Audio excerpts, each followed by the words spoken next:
Hace muchos años se instauró este espacio para que los rabinos puedan compartir enseñanzas, quizás alguna historia, algún cuento.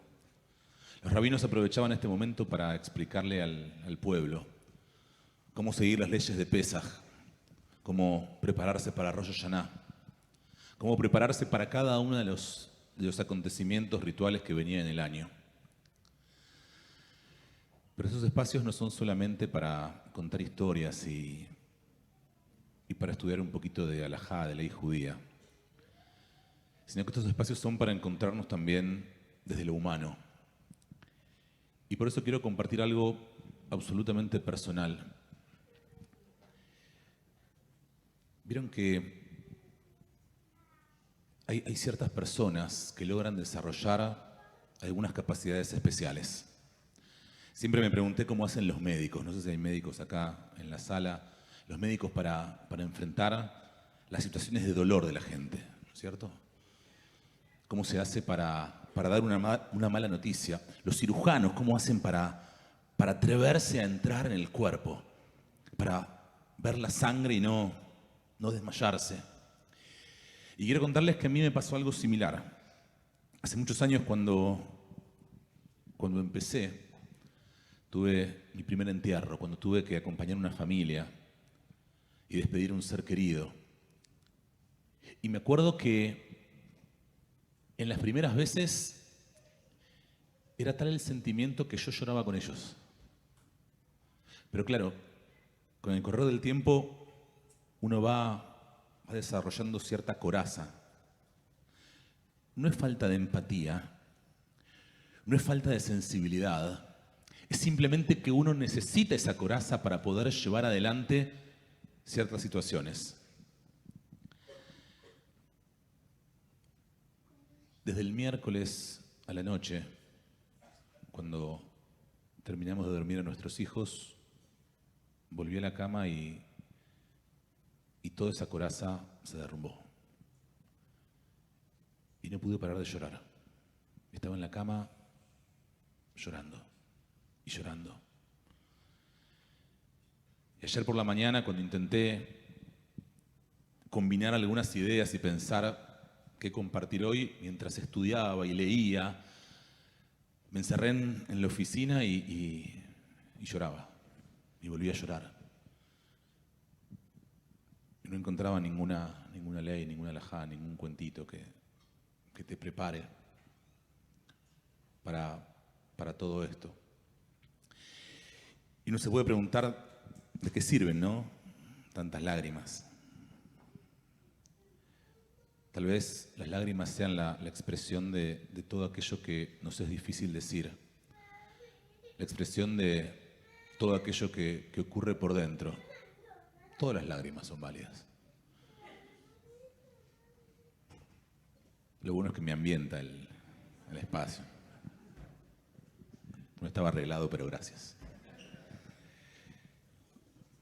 Las lágrimas son de alguna manera una expresión de la tristeza, del dolor, de la angustia, de la impotencia que sentimos por dentro.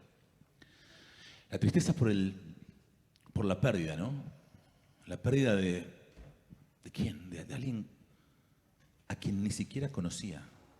Antes del 7 de octubre ni siquiera los conocía. Y sin embargo hay algo ahí que me une, que me hace familia y que me duele. El tener que decirle adiós a unos desconocidos tan propios. El dolor de tener que soltar la esperanza, porque aunque todos decíamos seguramente no van a estar vivos, todos nos aferrábamos a la esperanza de que tal vez algún día llegaran con sus pelos rojos a traer un poquito de esperanza. Tener que soltarla. La angustia de la abrumadora desesperación de mirar a los ojos al mismísimo dolor y no poder hacer nada. La impotencia del espectáculo montado con dulces, con caramelos, con música festiva, mientras devolvían ataúdes con letreros que decían que eran prisioneros bebés prisioneros, con candados, con llaves que no funcionaban. Mientras veíamos cómo grupos ignorantes, cobardes, judeófobos, unidos a la izquierda más estúpida que alguna vez pudo existir, se juntaban en el obelisco para reclamar lo que ni siquiera saben de qué se trata, dónde queda.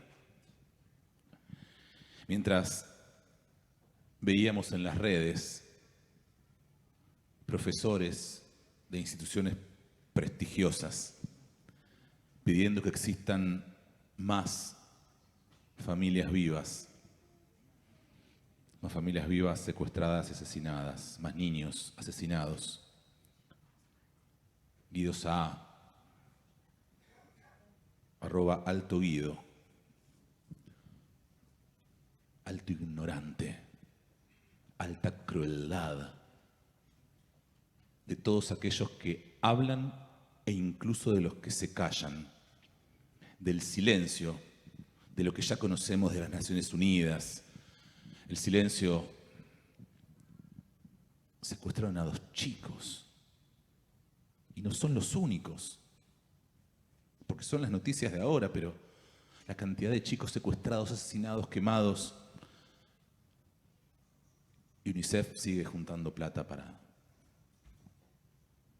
computadoras.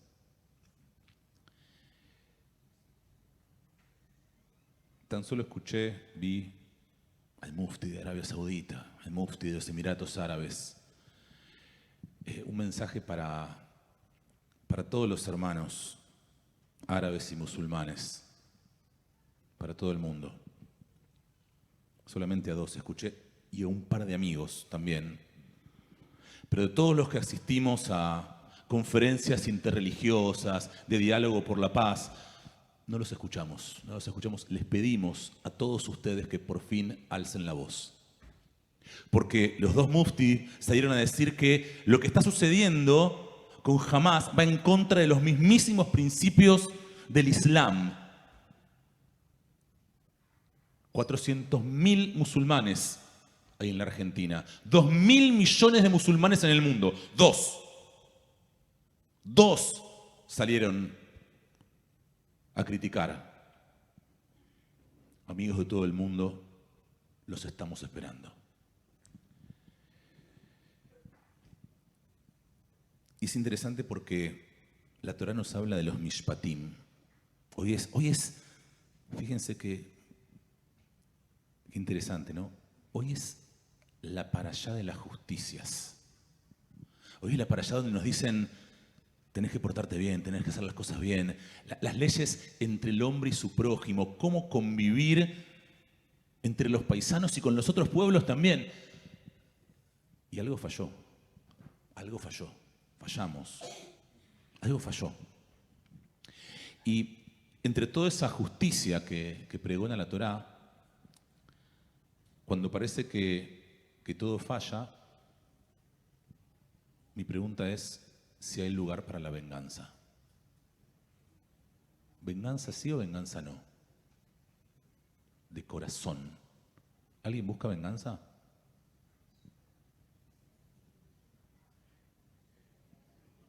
A medida que alguno levanta la mano van...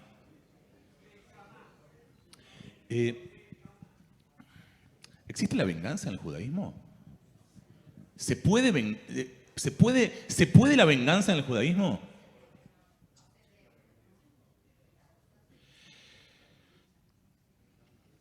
Unos versículos un poquito más adelante aparece la gran frase que es lo que muchas veces seguramente escucharon: está prohibido vengarse en el judaísmo, ¿no?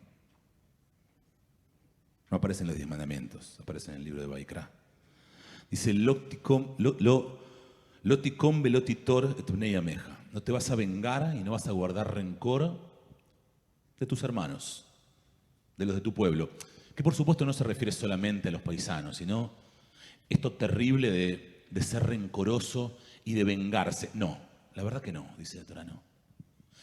Pero el Talmud, los sabios, un poquito más tarde, tiene una frase que llama la atención y dice: Kol talmid jajam sheino nokem velo noter eino talmid jajam. Todo estudiante sabio, todo aquel que realmente se compenetra con la tradición judía y que no se venga y que no sabe guardar rencor en su corazón y morder como una serpiente, entonces no es sabio. ¿Con cuál nos quedamos?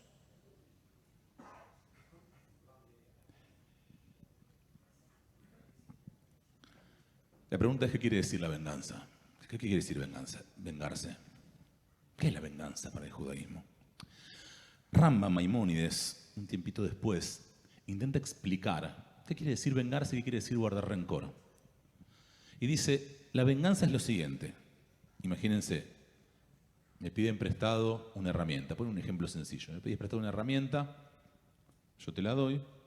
Al día siguiente voy yo, pido la herramienta y la respuesta es, perdón, no me la das. Yo pido una herramienta, no me la das. Al día siguiente voy yo. Bueno, pedí la herramienta. No, no te la doy. ¿Por qué? Porque vos ayer no me la diste. Uno no le da, entonces yo me vengo y voy a hacer lo mismo que vos. No te la voy a dar. Y después el rencor dice bueno, yo sí te presto, pero te hago acordar a vos que no me prestaste lo que yo te pedí. Te lo refriego por la cara de que yo soy mejor que vos. Y Rambam dice, todas estas actitudes no te sirven, no ganas nada. Pero Rambam dice, en realidad, se refiere a las cuestiones sencillas, a las cuestiones hasta económicas, cuestiones de trabajo, cuestiones del día a día. Pero cuando el daño es grande, cuando atentan contra tu cuerpo, contra tu alma, contra tu pueblo y contra tu vida, dicen, la venganza es una obligación moral y colectiva. La Azot Nekama. La venganza como una obligación. Y la pregunta entonces es, ¿cómo nos vengamos? ¿Cómo es la venganza? Por supuesto no se trata de una apología a la violencia. No vamos a salir a quemar bebés, no vamos a salir a secuestrar ni a violar, porque solamente nos convertiría en la misma porquería humana de aquellos que se atrevieron a tan nefastas acciones. No se trata de convertirse en el mismo monstruo que el otro. Esta semana circuló una frase de Nachman Bialik, de un poema que se llama Shejitá. Mi corazón está muerto, decía, y no hay oración, no hay tfilá en mis labios. ¿Cuánto tiempo esperar? Si hay justicia que aparezca. Ahí está la frase, Nekama kazot, Nikmat dam yeled katan od lo bara satan. Una venganza como esta, la venganza de la sangre de un niño pequeño, ni siquiera el Satán pudo crear. Los sabios dan una respuesta de lo que significa la venganza, sin transformarse en el monstruo que no queremos ser. Y nos dicen que lo primero es, no hay vuelta atrás. No hay forma de relacionarse con el monstruo. El 7 de octubre cambió toda lógica, todo intento, toda paciencia. No hay vuelta atrás. No hay vuelta atrás con ninguno de los grupos terroristas. Y por supuesto que no nos referimos ni a los árabes ni a los musulmanes con quienes queremos la paz y queremos convivir en paz y queremos seguir trabajando en conjunto. Pero con los otros no. Son muy mala representación del resto de los miles de millones a quienes seguimos esperando que se proclamen. No hay acuerdo con ellos, dicen los sabios. No olvidamos y no perdonamos. No hay nada que puedan hacer que nos haga perdonar la barbarie. Y por último, encerrarlos. Encerrarlos sin salida. Y que nunca más puedan volver a aparecer para repetir las atrocidades que hicieron. Que se haga justicia.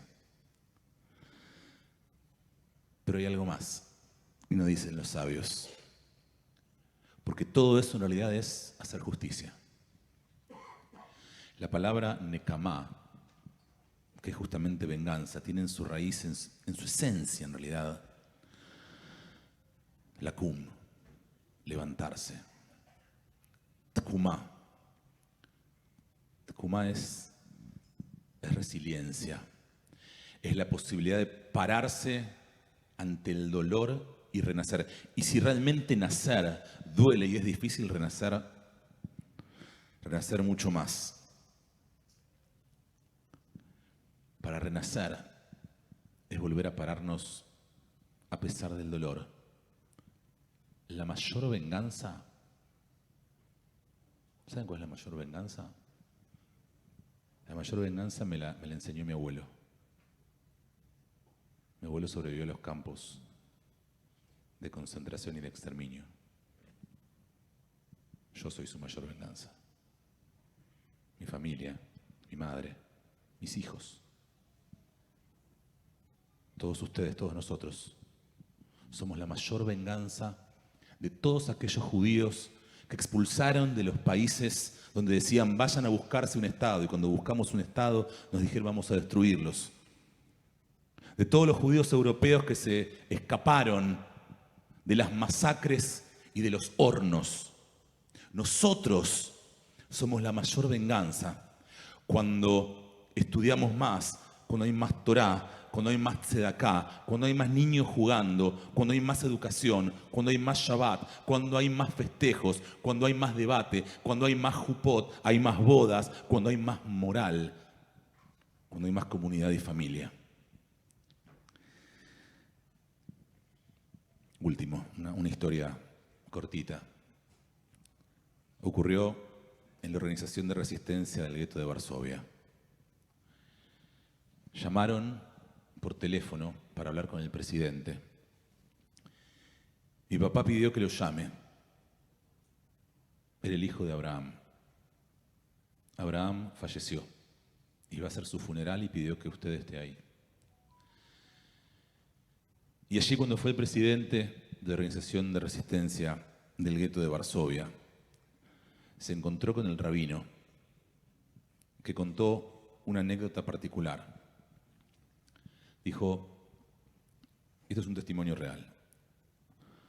Abraham pidió ser sepultado, no en los tajrijim, no en la mortaja tradicional judía, sino en su uniforme del campo de Auschwitz. Por supuesto, el rabino le pareció extraño, difícil, y más allá de lo alágico, de si se puede, no se puede, le preguntó por qué. Cuando aún vivía Abraham, le preguntó por qué quería eso. Abraham le respondió, cuando llegue al cielo, van a poner mis transgresiones de un lado de la balanza. Yo pondré del otro lado mi uniforme. Recordando el hambre, el miedo, la humillación que tuve que vivir, para que de alguna manera la balanza se incline a mi favor. Sin dudas que la balanza se inclinó en favor de Abraham. Termina diciendo, porque no hay cosa más entera en este mundo que un corazón judío quebrado con el uniforme del campo de concentración. Hoy nos llevamos en la balanza los pantalones llenos de sangre de las mujeres violadas. Tenemos con nosotros las ropas de aquellos que se fueron y volvieron sin vida. Hoy recordamos el manto más sagrado, Tienen la imagen de Shiri, ¿no? Ese manto que abrazaba a sus dos hijos. Ese manto que lo vamos a poner en la balanza para que pueda llegar a lo más alto, para que sus memorias nos inspiren. Por Ariel, por Kfir, por todos los niños y por todos los adultos secuestrados y asesinados. Nos vamos a vengar, sin duda que nos vamos a vengar. Y con el corazón quebrado vamos a reforzar aún más nuestro judaísmo, nuestra identidad y nuestro compromiso con Israel. Shabbat Shalom, Am Israel Chai.